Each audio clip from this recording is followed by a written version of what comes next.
Hey guys, I got another encounter for you. Hope you're going to enjoy it. We're trying to get this one out. I've got a boots on the ground I'm working on right now, getting out too. I've had a lot of rain, so I have to drive a little bit before I can get there. But here's you another encounter. Hey guys, so I had a horrifying experience when I was 14 years old. I live in Youngstown, Ohio. I grew up on the north side of town in the city. If you look up pics of the old steel mills in town, you will get an understanding of what I'm talking about. So my buddy literally lived across the street from the mills. We would regularly go down there and just investigate. It was a massive area, all but shut down and dilapidated.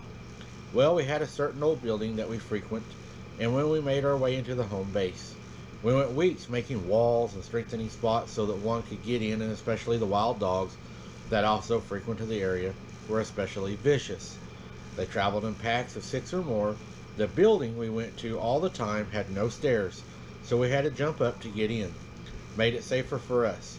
It was right by the active railroad. The other working steel mill near used it to get supplies in and out.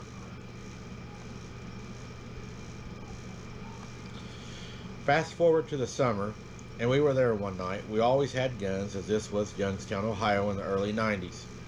Murder Town, USA that time. Plenty of Bloods and Crips. We had chosen an old factory building that was huge, and we would have massive fires right on the floor of the first floor.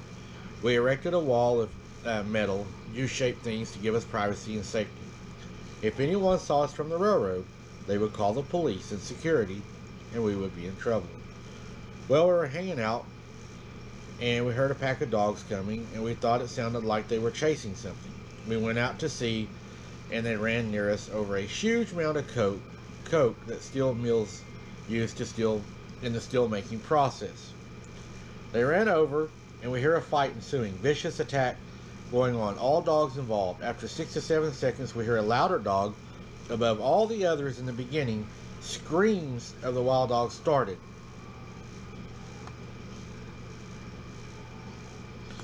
Then, to our shock, at different times, wild dogs were literally being thrown over the mound in different directions. Finally, all the wild dogs run away in the direction they came, but as fast as they could possibly run, some limping, some with obvious injuries. We were shocked.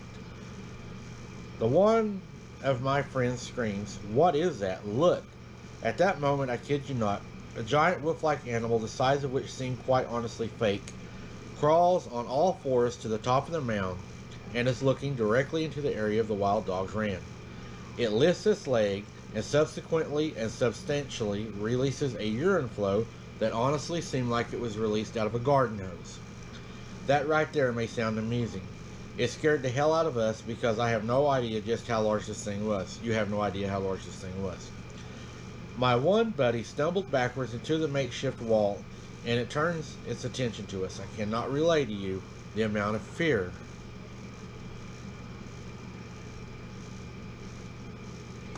we all immediately felt. I feel it even now writing this to you. The hairs on my arms were standing up. It had yellowish amber colored eyes. It literally glowed like they had power source behind them. Looking back on it, we agreed it was from the light on the huge bonfire that we had made our home base. It growls next, and it was so deep we felt it in our chest.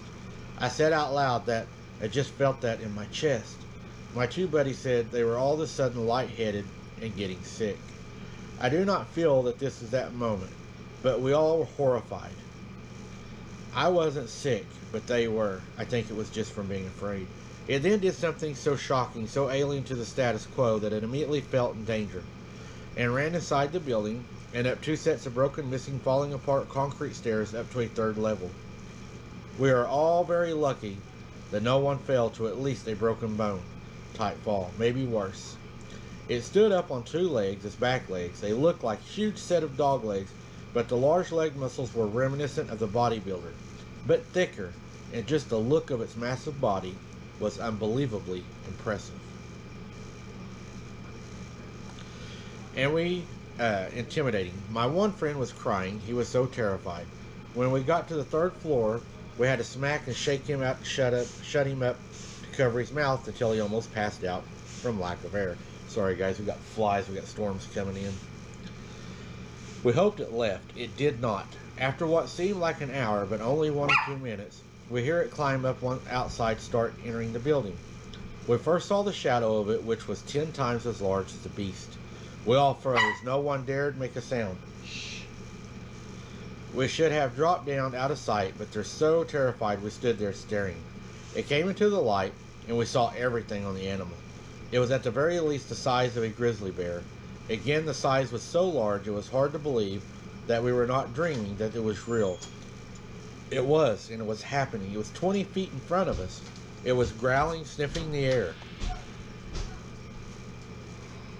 It just automatically looked straight up at us. It knew where we were. The whole time, its eyes glowing, this thing stood out to us. It started drooling, but not a little. It was pouring out of its mouth. Was it pouring from the idea it was about to eat us, to kill us? It could have easily looked away from us, and it saw the stairs. We froze again. I got a newfound feeling of horror. It was heading to the stairs to come up to where we were. We started freaking out and looking around, and had only one escape. An outside fire station going up to the roof. The staircase, it was old and broken. The part to go down had rusted and fell off however long ago. It hooped easily over the 3 steps, missing, was instantly up on the 2nd floor. It was walking next to a set of stairs. At that moment, we heard the most beautiful sound ever. A train coming right by the building, slowly too. They had to see the fire because when they were passing the building, they let loose the treason horn. And it freaked out the wolf creature. It looked toward the opening of the building, and in 2 seconds, it was out the building and gone. We all started screaming help, which no one heard, but we also just were screaming from the stress because we felt we were going to maybe be okay. When the train could no longer be heard, the fear set back in, and we thought every single sound was the thing coming back in. It did not, thank God. We then started to remember we had 3 pistols with us. We all took them out, took the safeties off, and started to make our way back down to the 2nd floor. We waited 20 minutes and then the 1st floor, and waited probably an hour before we ventured back outside, pointing the guns and flashlights in front of us. The whole time, remember, we didn't have LED lights in the early 90s. These were cheap plastic ones that only lit so much, but 4 of them helped light the way. We thought for sure every second we were making our way back to my friend's house that it was coming for us, and we heard the wild dogs in the distance and started running. We ran until we got to my buddy's house. Those of us that are still alive talk about that night every time we see or talk to each other on the phone. We will remember that till the day we die. I still am in awe that these things exist. Every time I see and hear a story about someone's experience with one or more, I freeze. I am instantly brought back to that night, and I feel true fear every time again. You know, they say these things follow the railroad tracks, and that's how they get around, as they jump on the rail cars. Me and Kirk's going to have a lot of information we're going to share this Saturday night coming up on the live. We're going to talk about how they travel and how they get around, and a few other subliminal messages that's been given out in some movies about the railroad tracks. I appreciate y'all watching this, guys. I hope you enjoyed this encounter. I thought it was a pretty spooky one. It reminds me of a story when I was afraid, when I was scared, when I was a kid. Keep your heads on a swivel, guys. Be careful, and we'll see you on the next one.